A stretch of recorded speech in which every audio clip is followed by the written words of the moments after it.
Hey, and Vash, it is the 20th of February, 2019, and I just see the Pope again.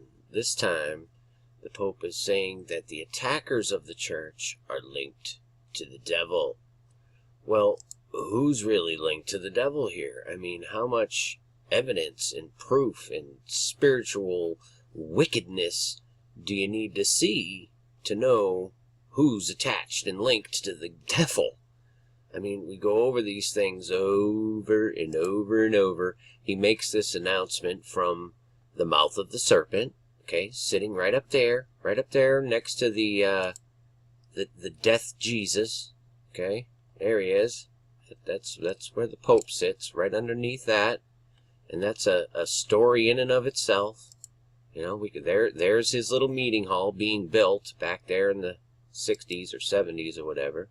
So the Pope's saying from the serpent mouth that the people attacking the church are linked to the devil. This just brings up all kinds of different things we could talk about. How about Scripture, right? The first one that came to my mind was Luke 11. You know, if Satan be divided against himself, how shall his kingdom stand?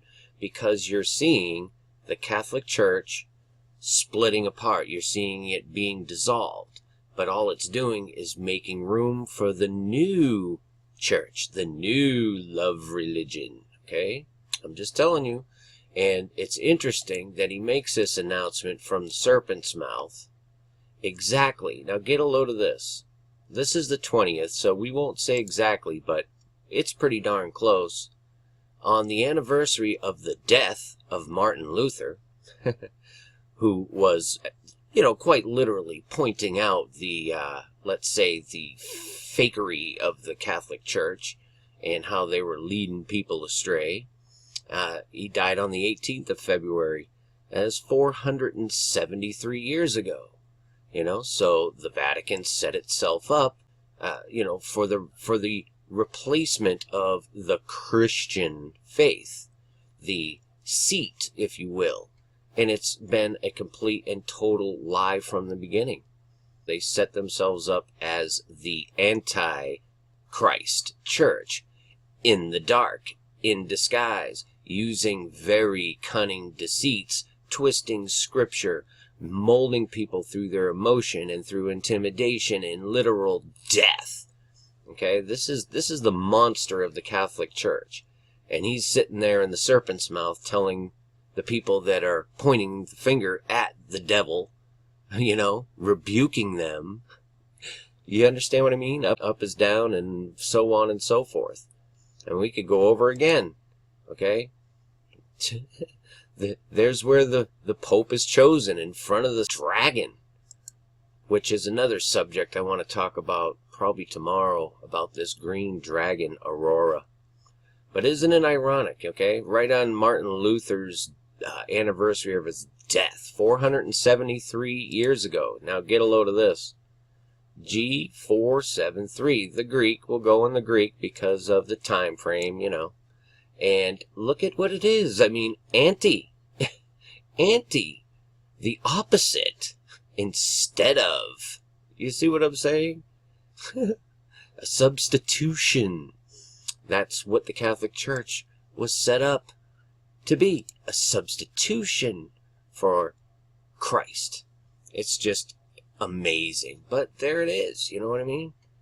And of course, as usual, it goes multiple layers deeper and wider and farther. But I mean, come on, man. This guy's got the audacity to sit out there and tell the world that they are linked to the devil because they're pointing the finger at all these horrific things that are just oozing out of the Vatican. And you got all these billions of Catholics who, and for 99% of the most part, are loving, caring. They love Jesus, but they are being led away from him. You know what I'm saying? It's just bizarre, and it's a lie. And somebody, you know, people need to call this dude out, man. So I'm doing the best I can. How ironic. 473 years after Martin Luther kicks the bucket trying to reform and get people to understand the true gospel and spread it, and it's the opposite. Jesus is the only way. I will say it until it can't be said out of my breath anymore. Anyway, I wanted to show that. Peace and grace to y'all. Many fish. Finally, my brethren, be strong in the Lord, and in the power of his might. Put on the whole armor of God, that ye may be able to stand against the wiles of the devil. For we wrestle not against flesh and blood, but against principalities, against powers, against the rulers of the darkness of this world, against spiritual wickedness in high places. Wherefore take unto you the whole armor of God,